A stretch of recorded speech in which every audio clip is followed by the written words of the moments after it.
everyone, and welcome to the Downright Upright Show, the place to go to hear out loud and proud what Minnesotans are thinking. And I am your host, guess who? Philip Anthony. I am so happy that you joined us today, and I hope everyone is doing fantabulous. And do you guys know what that is? Have you ever listened to the show before? I have. Well, fantabulous is fantastic and fabulous put together twice as nice, saves time. There you go. There you go. Anyway, before we begin, I want to just wish everyone out there a Happy New Year, because this is the first show, by the way, for the new year, for the Downright Upright Show. So you guys are, We're in. the first Wonderful. guest. Isn't that amazing? Fantastic. And so what are your New Year's hopes and aspirations for the new year? Do you have anything you want to tell the audience that's on your agenda and what you hope for the new year? Absolutely, and that is just power up. Power up in 2024 for what's to come, and use all my resources that I have to be able to do that and encourage those around me Yeah, to do the same. Awesome. Alicia. Mine is to just spread the word of, equity and inclusion, and be able to take and include everybody in our community and be able to reach more people out there in the substance use disorder community, as well as the LGBTQIA+. Yay. Anyway, before we start the show, I'm going to introduce you, because I just, I want it to be a little lighthearted, keep the mystery going. And now we're going to tell all you wonderful people who these two human beings who are amazing are. My special guests today are Cynthia Mungia, which she told me before the show is a place in Spain. Is that right? Mungia, Spain. Mungia, Spain. Where is that? The north? North, up in the north coast. Oh, wow. Really close to Bilbao. Bilbao. Oh, nice. I learned Spanish history, by the way, when I was in college. And Alicia Doty, did I pronounce that correctly? Yes, you did. Who are members of Minnesota Recovery Connection. Cynthia is the executive director, and Alicia is a certified peer recovery specialist. Correct. Did I get that all right? Yes. Okay. Now, my guests do some serious, amazing work. So I'm not going to be as lighthearted as I normally am, because this is a very serious issue, and they're going to discuss it today on today's show, and why it's important that we talk about this. But before we start getting into the weeds here about that, it's a custom on my show to talk about the guests' beginnings, where you were born, went to school, where you were raised, and any memories about that time. So we'll start with, let's start with you, Cynthia. Oh, boy. And that is such, how much time do you have? Yeah, Let's keep it short. Let's keep it as short as we can. Absolutely. So I was born in Florida, but I was raised in Texas, up in the Texas Panhandle. I call it the little box. And from there, my life just began to change, and we wound up as a family in the Chesapeake Bay in Virginia. And where that was beautiful there. That was beautiful, but it's a new world, very different world, and diverse. It was more diverse than what I had growing up. Oh, seriously? Seriously, Chesapeake Because Bay. Florida, excuse me, but Florida is... I was born in Florida, but raised in Texas. Yes, but people think that Florida is so diverse, but not the North, not as much as the South, Now, right? keep in mind, I'm coming in from the Texas Panhandle, so any individual that does not, that was from a different country or even looked different than I did, for me, that was diversity. Yeah. Because it was new. Yeah, absolutely. And so then at that age, a life happens and things occur. I become a teenage runaway and wind up getting married at 14.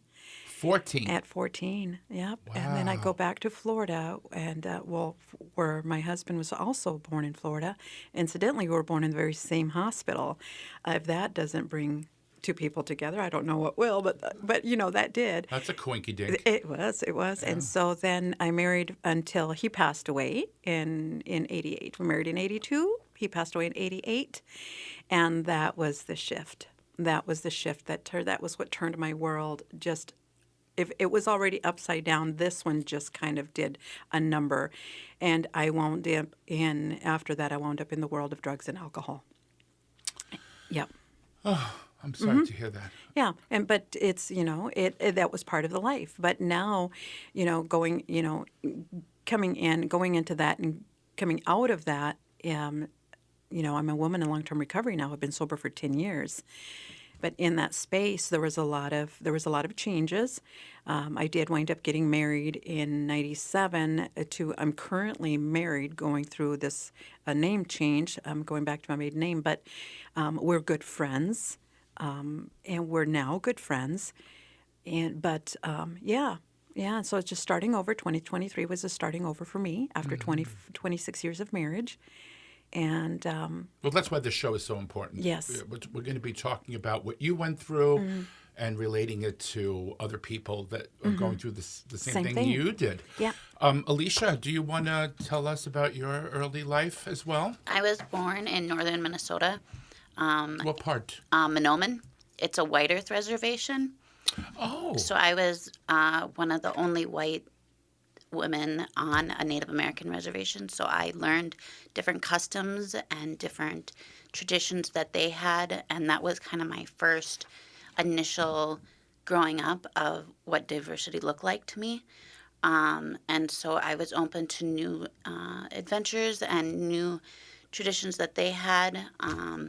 And so meeting now with the Native American community now feels like home to me.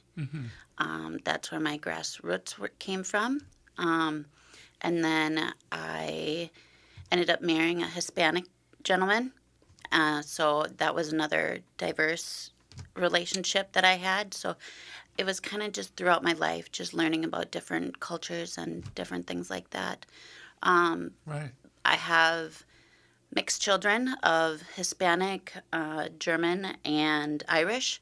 So it's kind of a broad range of things, but I am very blessed to be. I am 2.5 years in recovery, and Congratulations. thank you. So proud of you. That's amazing. Yeah, I wouldn't been able to do it without my recovery community and without the supports of positive influence people that were also in recovery. I grew up with a family that didn't believe in substance use disorder or mental health.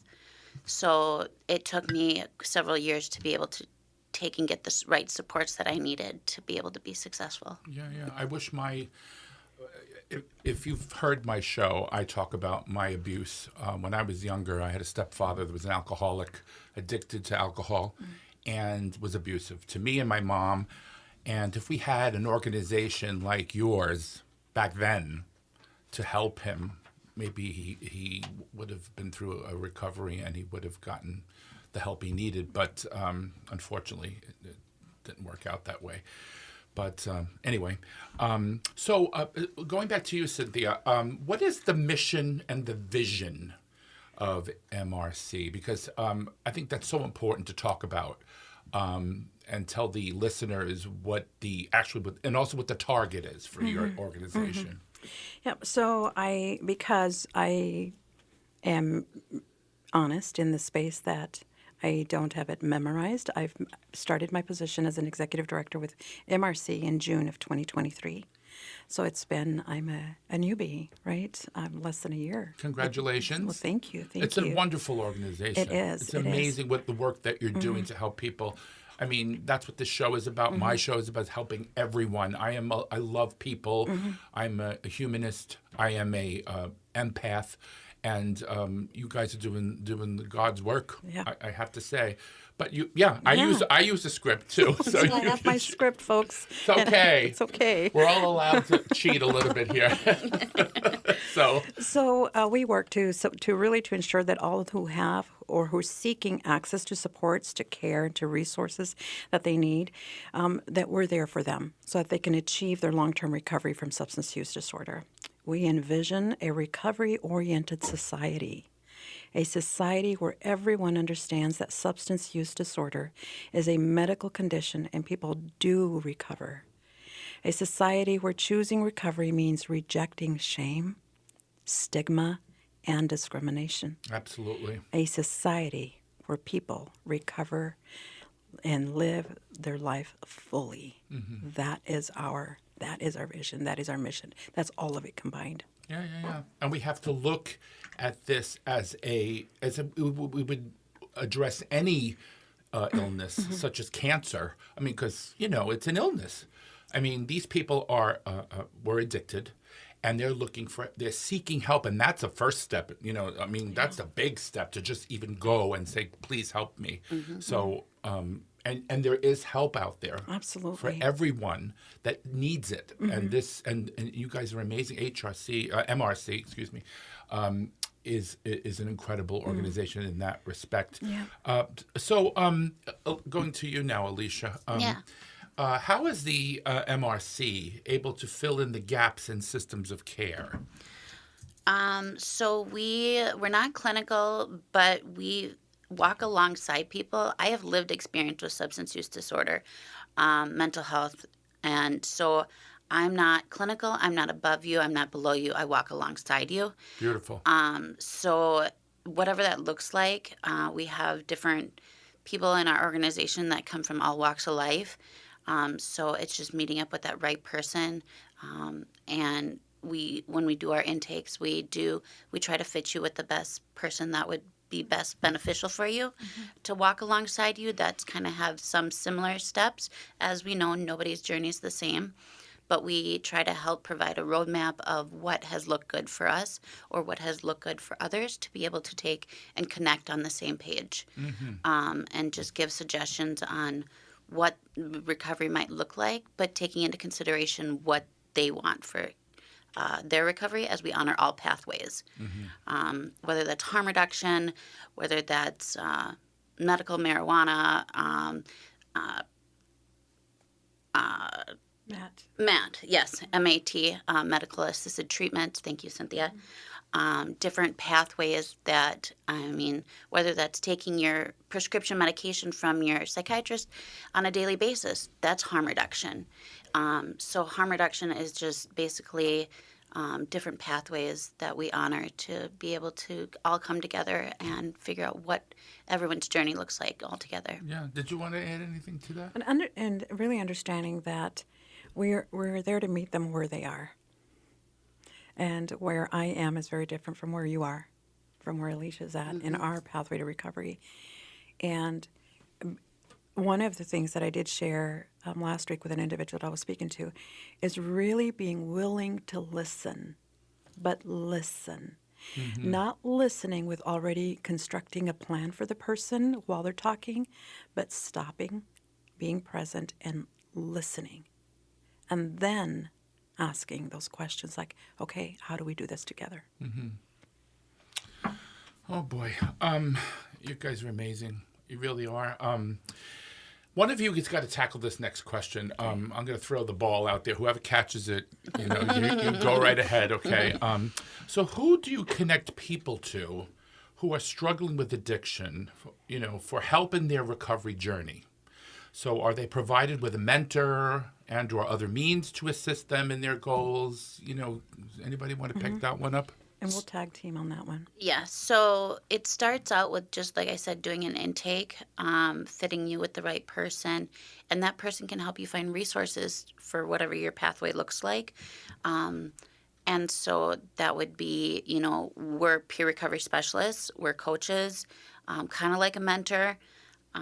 So we take and we go to meetings with people, support them in whatever they need support in, help them find resources. If we're not a right fit for them, we find other people in other community organizations that would be a better fit. Like we partner with Clues, we partner with the LGBTQ community, and Pride Institute. And so we just help people fit where they are best welcome. They're welcome all over, but where they would feel comfortable the most. So it's just finding the right fit, like I said before, but really focusing on what individual wants and their individual needs, like Cynthia said. It's person-centered, so it's whatever that person is looking for. Yeah. Oh, awesome. And that's boots on the ground. Now, at the executive level, it's partnering with the healthcare organizations with treatment facilities, with organizations that have different types of supports and services. It's understanding who's doing what in the community. And it's collaborating with those organizations at a higher level to be able to create partnerships so that we can be able to work together in a referral basis. Because we will do the intake, we will do all of that information. That's boots on the ground, hands-on work. But we also need to be aware of who's doing what in the community so that we can help and guide or walk alongside this individual to the right organization that has those resources that best fit our participant. Mm-hmm. So personally, I believe that addiction and mental health should be treated the same as all medical issues. See, that's my thing, because it's stigmatized, unfortunately. Yeah. That's why people, maybe they're afraid to seek help because they think, I don't want anybody to know this kind of thing. You know what I'm saying? Yes. So how can we remove the stigma from addiction and have people more feel like it's an open door and I'm able to seek help? Accept the reality of it.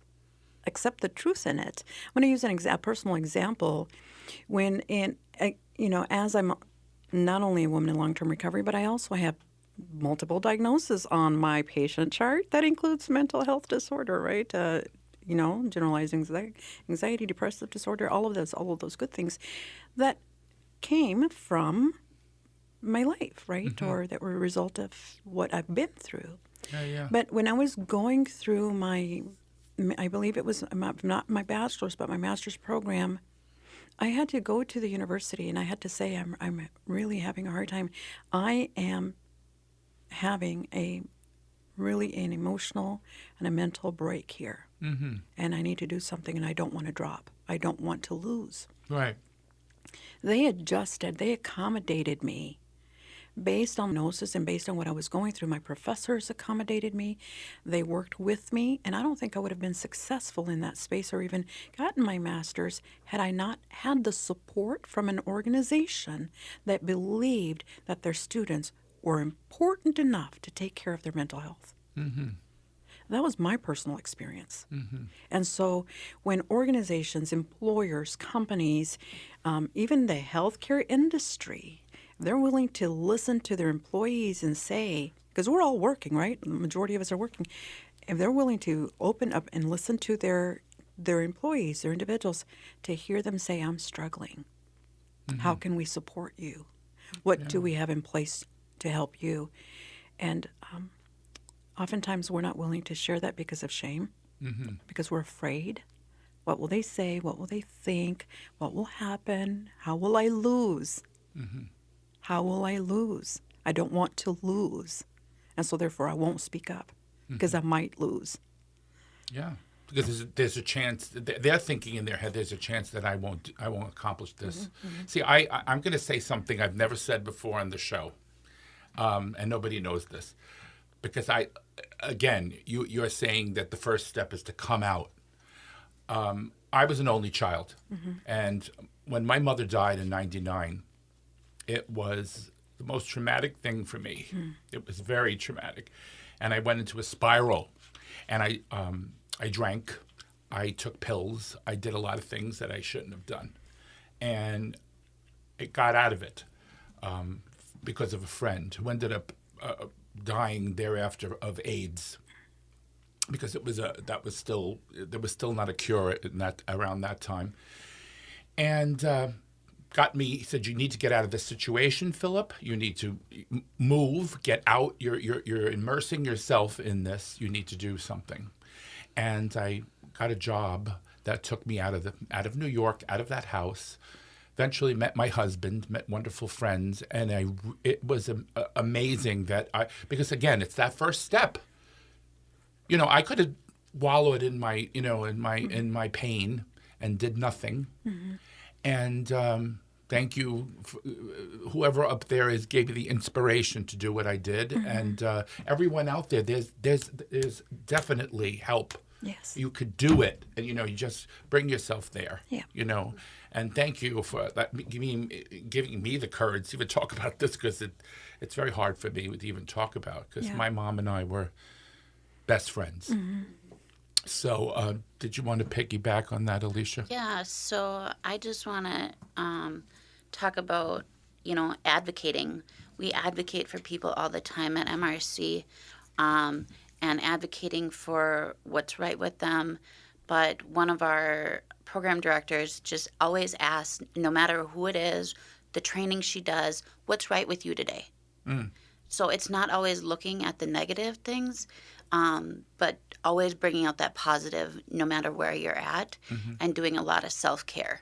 Self-care, self-care, self-care, advocating for what's right with people today, because there are those stigmas, there are those labels, and put all that aside, it's what's right with you today, and going above and beyond those labels. Yeah. Take the first step, man. That's it. Because I wouldn't be standing here right now or sitting here right now. I'd be in New York in some place that's dark.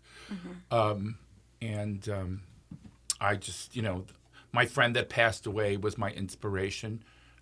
Maybe, MRC could be your inspiration, help you out. Because we're all here to help each other. We're a community, and Absolutely. it's a beautiful thing that you guys, what you're doing. And I know I said it before, and I'm going to keep saying it, because we should, thank you for spending your time doing this for other people, to help other people. It's an amazing, amazing thing. So to move right along about this, what happens when someone refers someone to MRC, but that person, the addict, is not willing to be a participant? Is there any way you can work that out, where you can get that person, maybe go to that person, or that the person that's calling you, please help me, my sister is blah, blah, blah, or my cousin or my mother or my brother or whoever it may be is going through these issues, and can you help us? What would you do in that case if the person's not a willing participant? Well, first of all, there has to be some willingness. There has to be. We can't impose our beliefs or our programs, our recovery efforts or our training, the education that we have. We cannot impose that on anyone. Sure. So we'll provide the information. We'll open the door. We'll leave the door open. We'll suggest.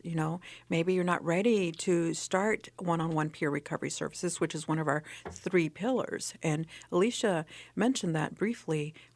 MRC is composed of 3 pillars, plus a fourth one. Every house has to have a solid foundation with 4 cornerstones, right? And ours is peer-to-peer services, education, and advocacy. And then our 4th pillar is all the outreach that we do in the community engagement that we do, right? So in providing peer-to-peer services, if they're not willing to take that and they're not ready for it, because we may not be ready for it, or ready for the education that comes with it, ready for the advocacy work that we do in that space, then we put it on the table. This is what we have to offer. The door is open. And the person may not be ready for that, but we'll also provide an option for telephone recovery services, which is another thing that we do. How about we call you once a week and just check up on you? No expectations. It's free. We don't have to talk. We just, what if we can just call you and just to say, hey, how are you doing? Yeah. Or the person that's calling for the other person can put you on the phone to talk to that person, even though they may not. They say, no, I'm fine. I don't have a problem. And then put you on and give you, make them relate to you. And maybe they'll open up. You know what I'm saying? It's really planting that seed.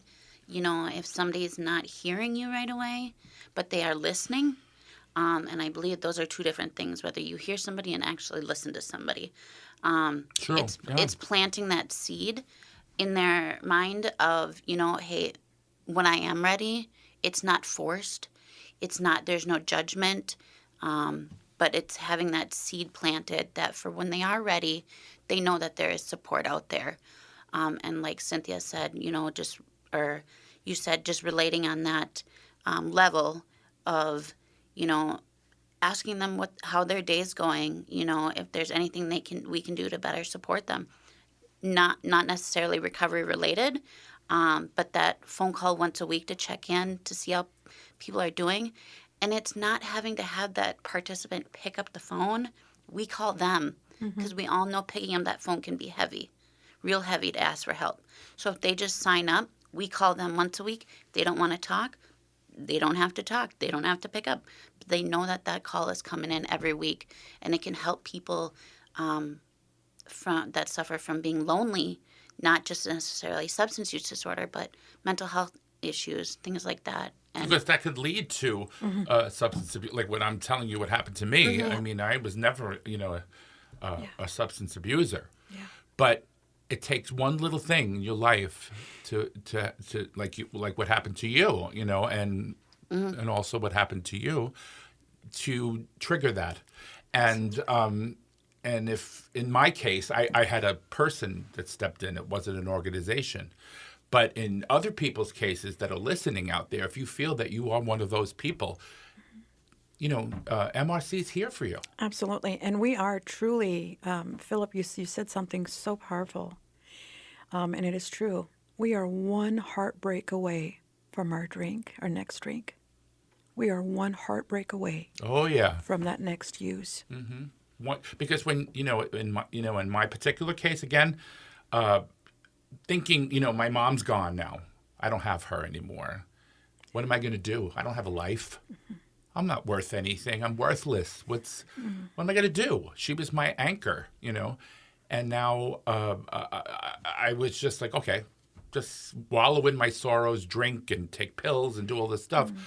And it was tough until a friend of mine, it was almost like a guardian angel. He came onto the earth in my life. I knew him maybe not even a year. Came into my life, and then he passed away. It was almost like came in, helped me, and left. That's how I look at it. And you guys can do that for someone.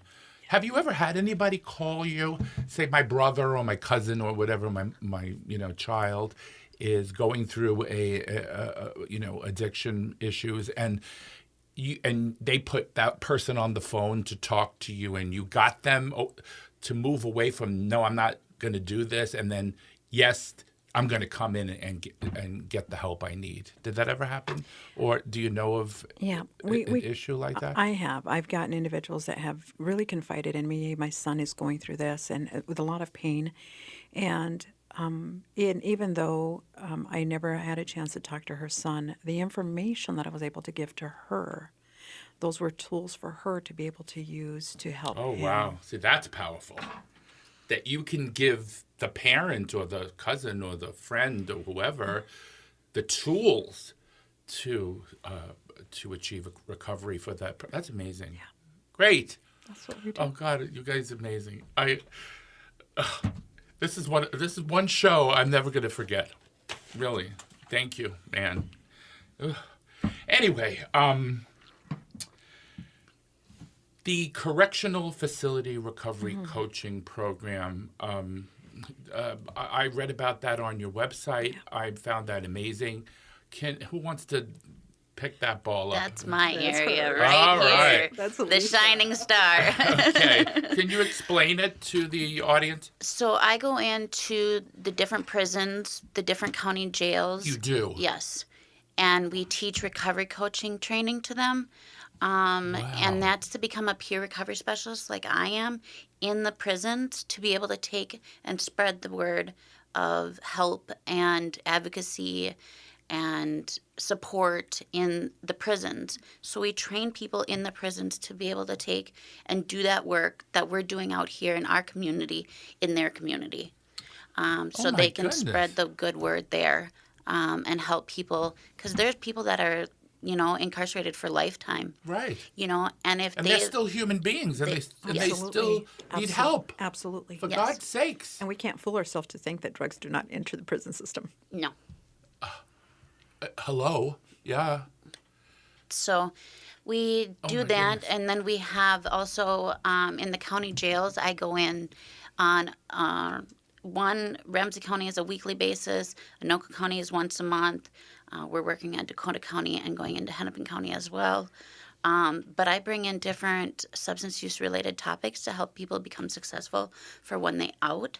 So we use that headspace to where they're at in the county jail to be able to take and work on anger management, codependency, mental health issues, depression, anxiety, building a release plan of what supports are going to look like for you for when you get out, whether that's short term or long term, having that plan in place for when you get out to be able to have somebody to call. And it's tangible, it's on paper, so you can bring that with you. That's something that nobody can take from you. Yeah. And what you said just now is so true. Mental health and addiction are like this. They're like a chain.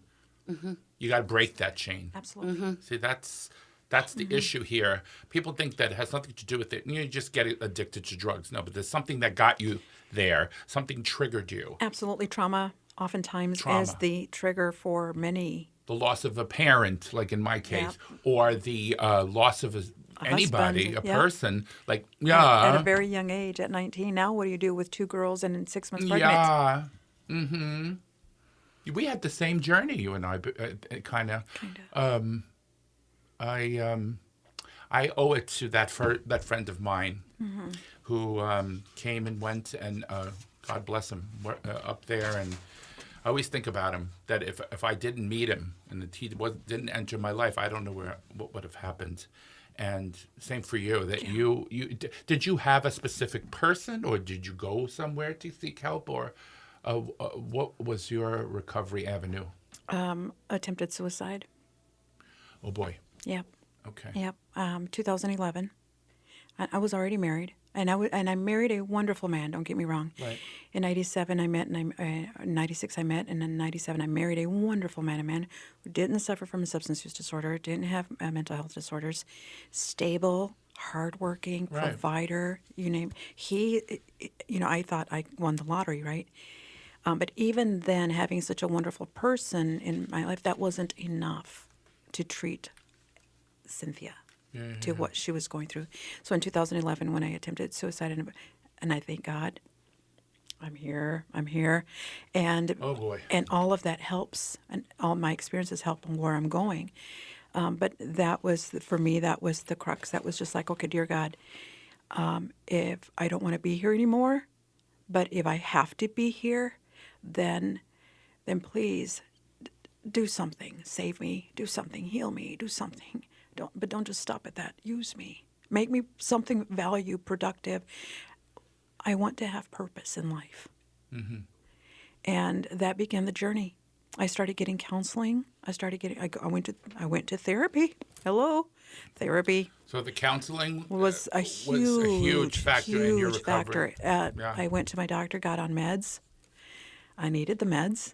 I needed to stabilize. And I stopped drinking. I stopped drinking because I knew that I couldn't drink with meds. That was very clear. Well, I was doing that. Right off the cuff. And I was afraid of what could happen more. I was afraid of what else could happen. And so that was my recovery journey. And incidentally, I didn't learn about recovery pathways or that I was even a woman in long-term recovery until I took the training from our dear Caddy that provided the training, our director of programs. And that's when I learned, that's when I heard what's right with you. And that's when I learned that I'm a woman in long-term recovery. And that was in 2019. Thank God. Thank God. You're a beautiful human being. Really. Thank you. Thank God you got the help, and you're sitting here with me right now. It's amazing.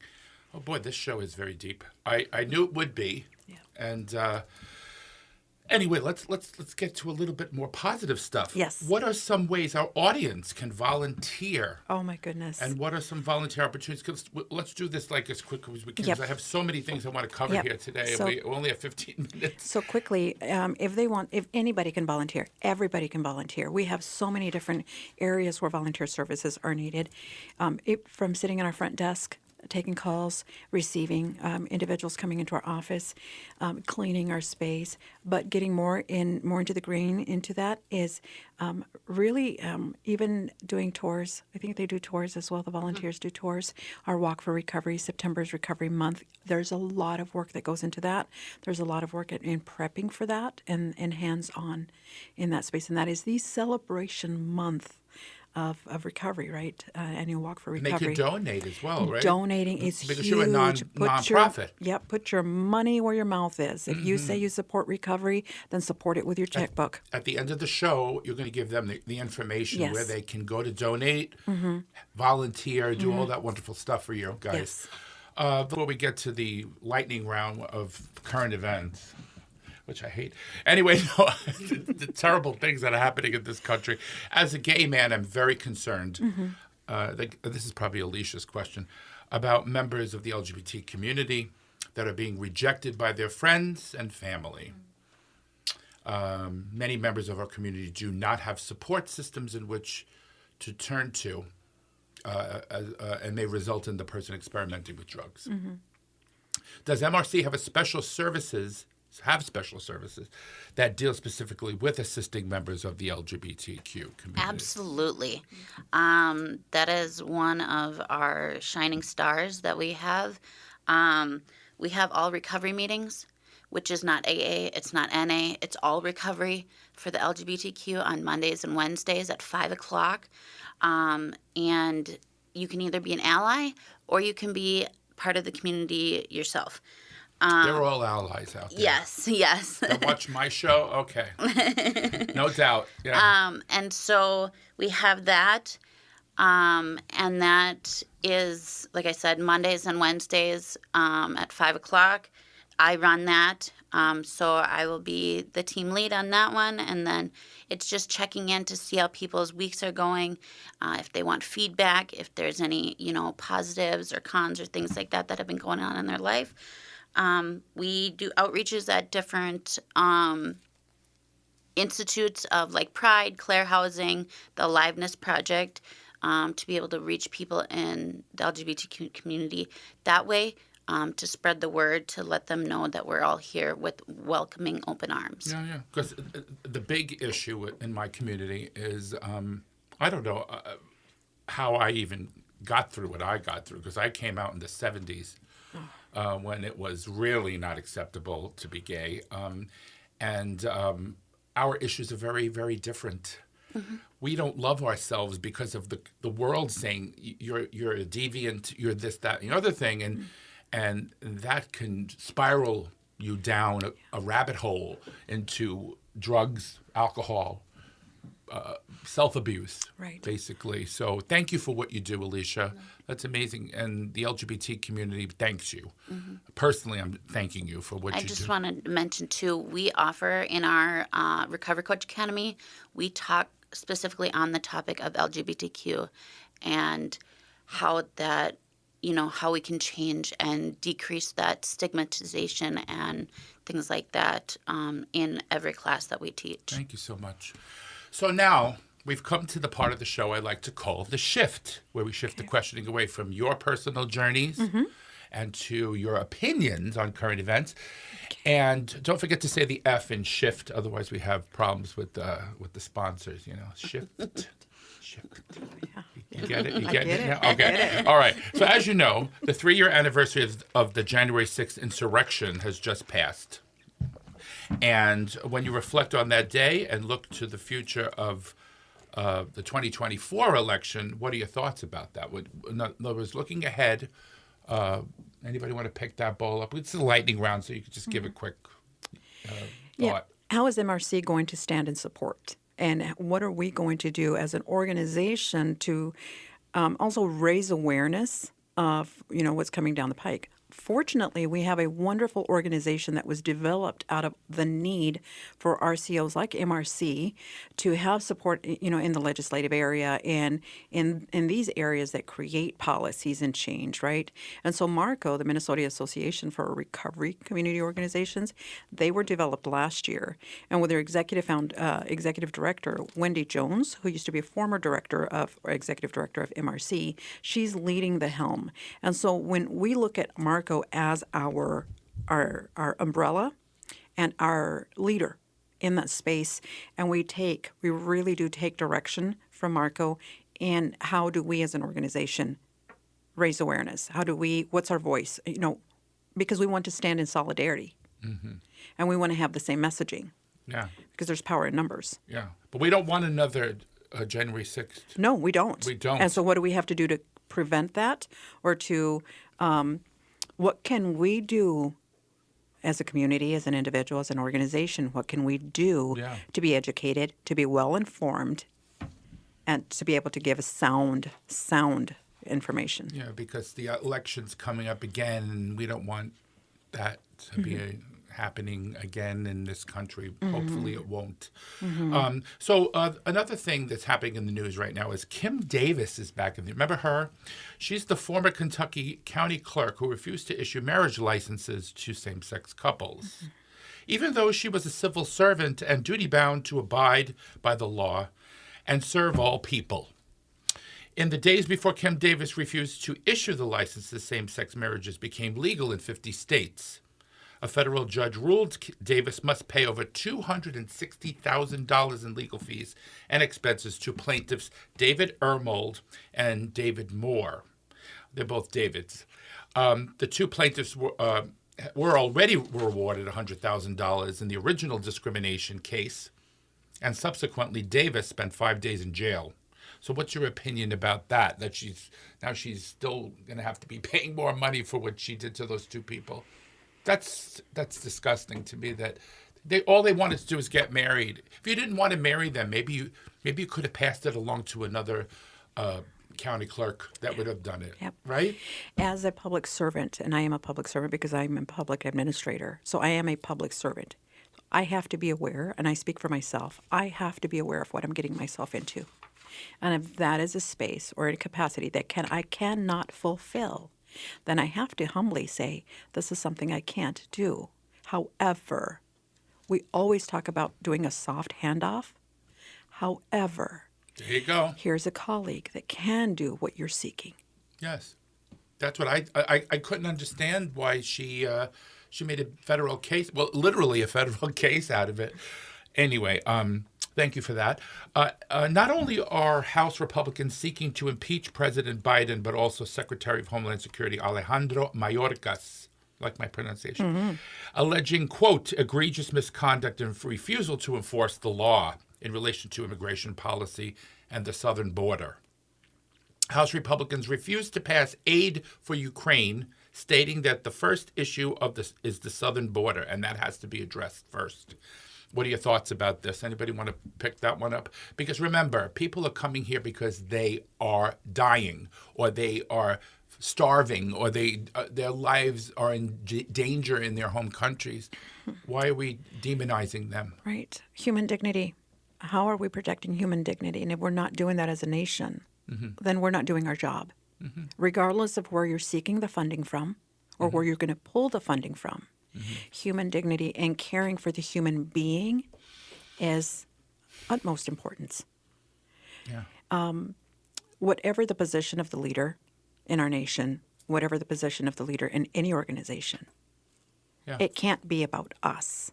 It can't be about the leader or the leader's opinions. It has to be about what's the greatest service for that individual that's dying of hunger, of lack of care, that's being abandoned or rejected because you don't fit the model and you're not welcomed. There's something wrong, inherently wrong with that. Yeah. To pick your whole life up with just the clothes on your back, right? And that's all you have. And you're leaving and walking miles and miles through 10 countries to get to the border. It must motivate you it pulls at my heartstrings, you know, Absolutely. and as a country that's supposed to be, quote unquote, a Christian nation. Yeah. Even though I know we're not, but we're a nation of many religions, but they say that. Yeah. How you could act that way is amazing to me. Yeah. But so the twice impeached, 91 times indicted ex-president warned. You like that? How are you? I don't like to say his name too much. Warned of, quote, big trouble if the Supreme Court doesn't rule in his favor regarding eligibility to be on the Colorado, presidential ballot in 2024. Anybody? He said big trouble. Now, remember, I was just talking to you about that before in the prior 2 questions ago about January 6th. If he keeps pushing this violence stuff, it can he can talk it into being. Into being, absolutely. Yeah. How is that any different from a terroristic threat? Yeah, I don't know. And Maybe you should let the judges decide and shut your mouth, you know, because there are people that are going to say, oh, if he doesn't get on the ballot or something, we're going to do X, Y, Z. It's going to be on him again. Yeah, yeah, Violence. yeah. Right? That is a very powerful. Yeah. That is a very powerful statement to make in It this is. nation from a former leader of our nation. Who's running for president To again. threaten our nation Yeah. if it doesn't go his direction. Yes.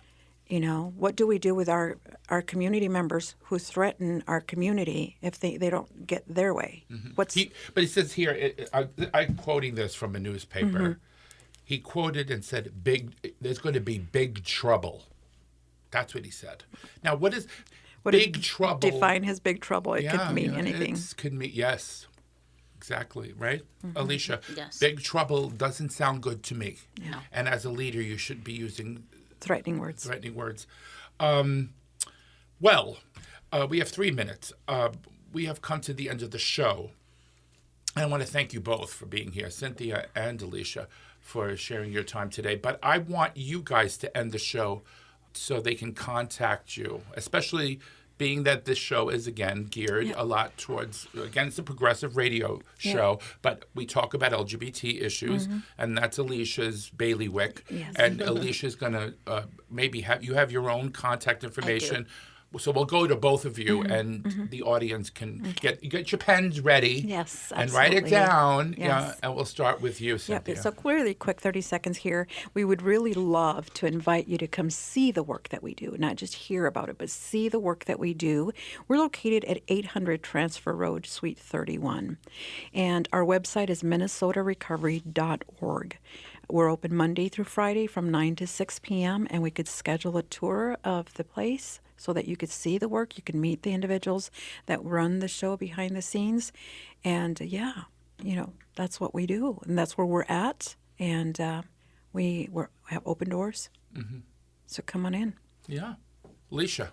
So on our website at the minnesotarecovery.org, Minnesota is spelt out. You can go to events page, and that's where you can find all our LGBTQ meetings, all recovery meetings that we have. Other than our LGBTQ, we have just regular all recovery meetings tailored towards other communities.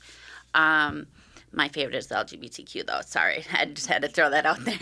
You're only saying that because you love me, Alicia. Yes. You just love me. That's what it is. Just kidding, people. So that is that. And so our phone number is 612-584-4158, and my extension is 318. One more time. 612-584-4158, and my extension is 318. Okay. Wow. This show is so important for me. Very, it's something that anybody out there that you could be right now in a great place, great space in your life, but things can change, and these people are here to help. Please think about coming back and talking with me again. Absolutely. And we can, because I can go on and on with you, but we don't have time. Anyway, and I would like to thank, again, both of my guests for coming on the Downright Upright show. And to our audience, thank you for spending time with us today. And please look, For more of the Downright Upright Show in the future, am950radio.com/event/Philip1L. And of course, thank you for supporting us with your clicks, your subs. I love you. Bye. Wave.